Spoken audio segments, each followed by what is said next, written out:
क'क्राझार जिल्लानि सेरफांगुरि पुलिस थानानि सिङाव थानाय खावसि बाजार ओनसोलनि गोजोनपुरि गामियाव लोंग्रा दैनि जेंनाखौ बोस्रांनो बिटिआर सरकारनि दै जगायथाय राहा। थांनाय बावैसो सान सिगां बे ओनसोलनि रायजो राजाफोरा लोंग्रा दैनि आंखालाव जोबोद हालाय हाफाय जानांदों। दिनै बिटिआरनि पिएचइ बिफाननि मावफुं सोद्रोमा निलुत सरगयारिनि नुजाथिनायाव हरखाबै गंसे गिदिर बरिं खुरनानै दैनि आंखालखौ सुफुंनो राहा लादों।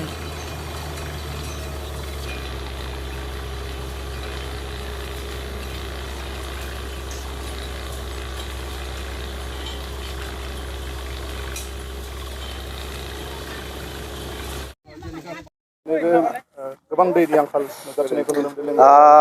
भारत भुटान नैबे सीमा ओनसोलाव दैनि जेंनाजों मोगा मोगि जानाय नैबे गामियाव अन्य बोसोरनिख्रुइबो नैबे बोसोराव खोब जेंनानि मोगा मोगि जानायखौ जों नुनो मोनदों। दायो जों नुनो मोनबाय जे 50 निफ्राय 60 फुट दैनि लेयारा गाहायाव थांबाय। खारन जों मिथिदों दे एबार नैबे बोसोराव अखानि जिथु बिबां बे अखानि बिबाङा खोब खम, जायनि जाहोनाव दैनि जि लोंनाय दैनि जि समस्या बे समस्याजों नैबे ओनसोलनि रायजो राजाफ्रा मोगा मोगि जानांदों। आरो बे मोगा मोगि जानायखौ जोङो समाधान खालामनो थाखाय जोंनि बिटिआरनि चिफ मानजाथाव प्रमद बर' बिथांनि बिथोन बायदियै आङो नैबे ओनसोलाव दाखालिबो बेरायफैदों आरो दिनैबो फैदों। आं दिनैयो फैनानै नैबे ओनसोलाव आंजों लोगोसेनो आं बरिं मेचिन लाना फैफाबाय। बरिं मेचिन लाबोनानै बरिं दै खुरनायनि जि बेबस्था बेखौ आं खालामनाय जादों। आरो बेजों लोगोसे जोंहा आरोबाव मोनसे जायगायाव धरमपुराव जोङो मा होनना बुंदों दै मोनसे खुरबावगोन। 11खन गामि नैबे ओनसोलाव दैनि जि समस्या बेजों मोगा मोगि जानांनाय बेखौ दायो बिटिआर सरकारनि जि थोननाय आरो बिटिआर सरकारनि जि स्टेप बेखौ जोङो दिनै हाबाफारि लानाय जादों। नैबे ओनसोला थारैनो गोबां गोजौ ओनसोल आरो बेहाय दैया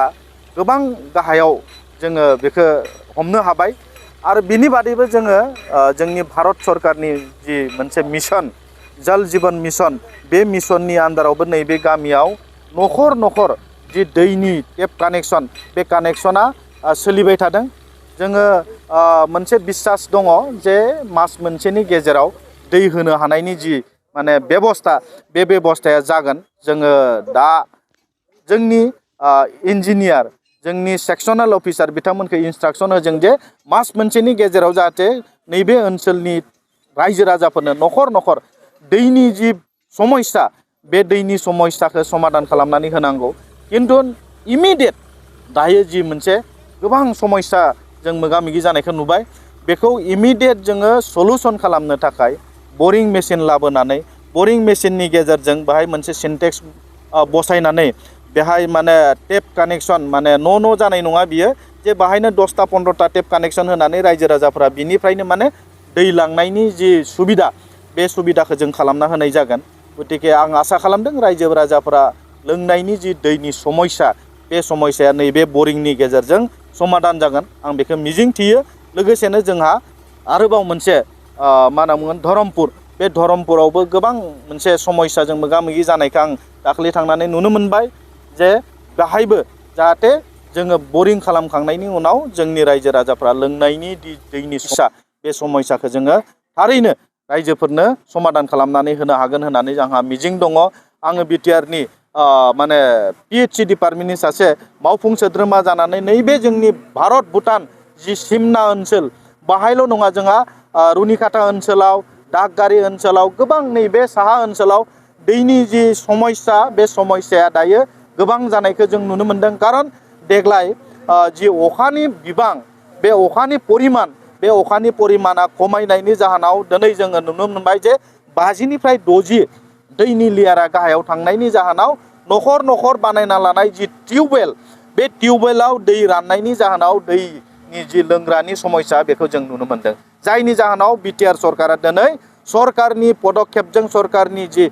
नाजानायजों बरिं खालामना होनानै दै लोंनायनि समस्याखौ इमिडियेट समाधान खालामनो हानायनि जि बेबस्था बे बेबस्थाखौ दिनै खालामना होदों। जेनेबा गोजोनपुरि गामि हिसाबै बिराद दुखुनांथाव जानानै दं दा। खिन्थु सिगां समावहाय एसेबां मानि बिदि रानामोन खिन्थु ओरैनोथ' इजिलि हिसाबै ओरैनो बेवहाय दैखर फिसा फिसाखौहाय 40-45-60 होनाय जायो आरो लास्ट बेनि उनावहाय देग्लायहाय माबे मा हिसाबै रानखो रावबो हमदांनो हायाखै खिन्थु राननाय लोगो लोगोनो ओरैबादि एम्फौ नांनायफोरबादि गोदाव सोराव जोंनि रायजो राजाफ्रा जानांदों बिराद दुखुनांथाव जादों आरो बेबायदि दा माथो खालामबावनो बोथोरा खालामदों ना माबा मोनसे खालामदों जोंथ' हमनो हानाय नङा दिनैनि गेजेरावहाय आङो दिनै सारमोननि जे दानि गभर्नमेन्टनि जे नाजानायावहाय दिनै बेवहाय बिराद गोजोनथावनि मोनसे बरिं जोंनो रायजो राजानो अननानै खुरना होफैदों जोंहा बेवहाय गोजोननाय दङ आरो बेबायदि बरिंआ जोंनाव जोंनि रायजो राजाफोरखौ गोजोन होनो हागोन आरो बे सबसमाय जोङो दैनि थाखाय आंखाल जानायखौ आं नुनो मोननाय नङा बादि आं नुहुरदों आरो नोंसोरनि गामियाव न'खर बेसे दं आरो बेसेबांसो न'खरफोरा बेबायदि दैनि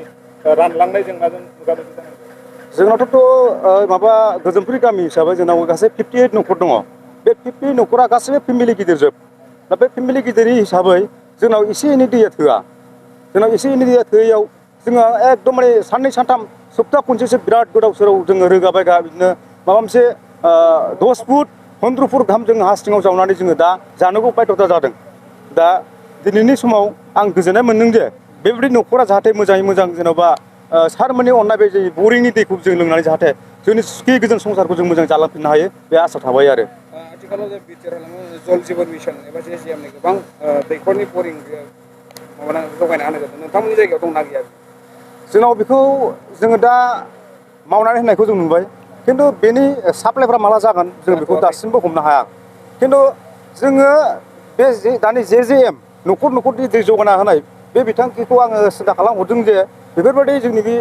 बेबायदि जाबाय थायोब्ला बे दैया जोंनो रानना होनो हागोन ना हाया आंहा दहा सिमां दङसो माने आसा गैया आरो बे दैजों खुनु बेवहाय संसार जानो हानायनि खुनु आसा गैया